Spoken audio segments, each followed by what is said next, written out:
How many entries into a series does it take to become a franchise? And does this need to be one?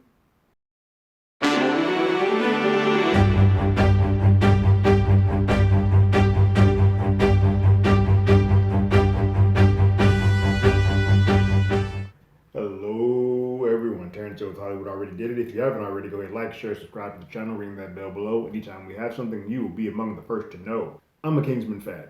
I love those spy movies, the first two, both of them. I know people have diminishing results and returns with the second one, but I like that Julianne Moore, that old 50s cafe stuff. I dug it. You do these big spy films, it's it's my kind of thing. You do the sort of adult take the piss out of and kind of make fun of and spoof a little bit of the Bond franchise. I'm all in. So Matthew Vaughn getting a third time at the Kingsman franchise seems like a recipe that I would enjoy. I got to say that this Kingsman is a bit of a mixed bag for me. I think when this is a spy film, it is great. There are some great action beats. I think there are some pretty cool character moments. Rasputin stands out as probably the best part of this entire film. Uh, but there are two major issues that I have with the movie. One is a villain problem. Pretty early on, there is a character that is probably the most important character or best character. I've sort of mentioned the name already. That is taken off the board, and thus is not the main villain of the movie. But when he is removed, the rest of the movie sort of just meanders, and we don't have a villain that is either strong enough, charismatic enough, or imposing enough to the level of like Samuel L. Jackson in the first one or Julianne Moore in the second one that you just don't care. And so you just live in this world of a bunch of talking heads that you know when this is all over and all said and done, none of them hold much weight to actually be a great counterpoint to your main lead. And so we're just kind of watching Ralph Ray Fiennes go through the motions to get to the finishing of this film because the plot dictates it does. And that is not a good recipe when there are so many other elements that just don't bring excitement to this movie.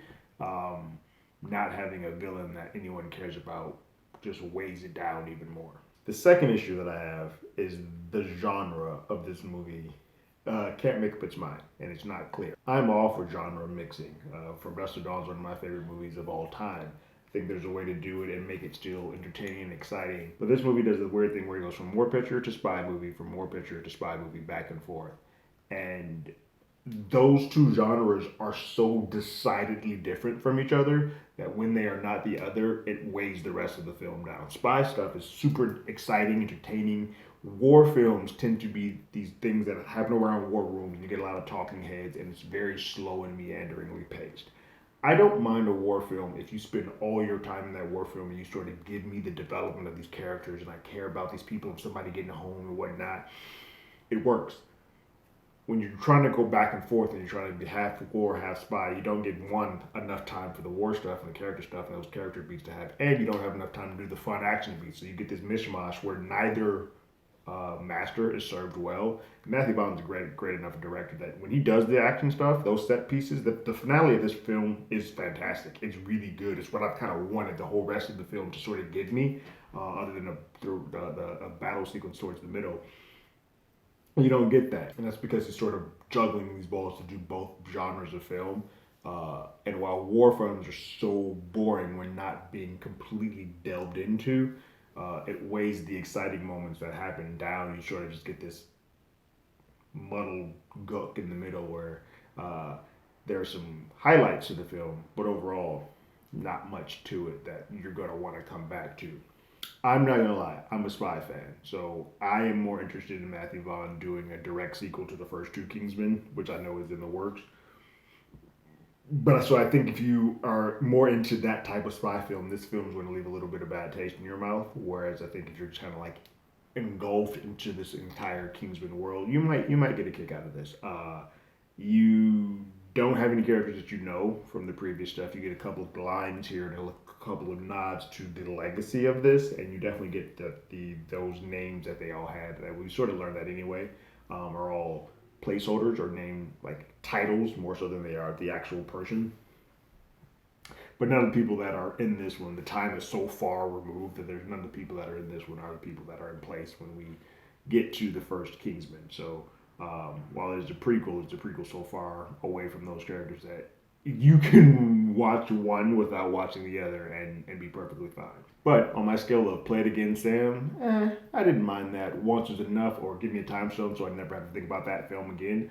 This is a once is enough. I'm never going to watch this again. If I'm going to go back down the legacy of Kingsman and watch those, I'm going to watch the first two and I'll never come back to this again. It's cool. I'm glad that Matthew Vaughn got to do something different and want to do test out and do something different with the Kingsman world. But I'd rather have seen a Statesman sequel or spinoff than spend time with this. This just didn't do anything for me. And it's a shame because I was kind of happy to sort of get back into that Kingsman world. But I will now hold off. Anything he gives me Kingsman wise, I'm not. If I don't see Taron Egerton in it, I'm not gonna go watch it. But those are my thoughts. What did you guys think about The Kingsman? Go ahead and leave your thoughts and comments in the comments below.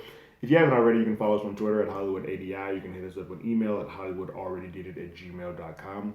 We also have a podcast with the same name that's on Google Podcasts, Spotify, Apple Podcasts, any other place podcasts. We're there. But like always, I got my ticket. You got yours.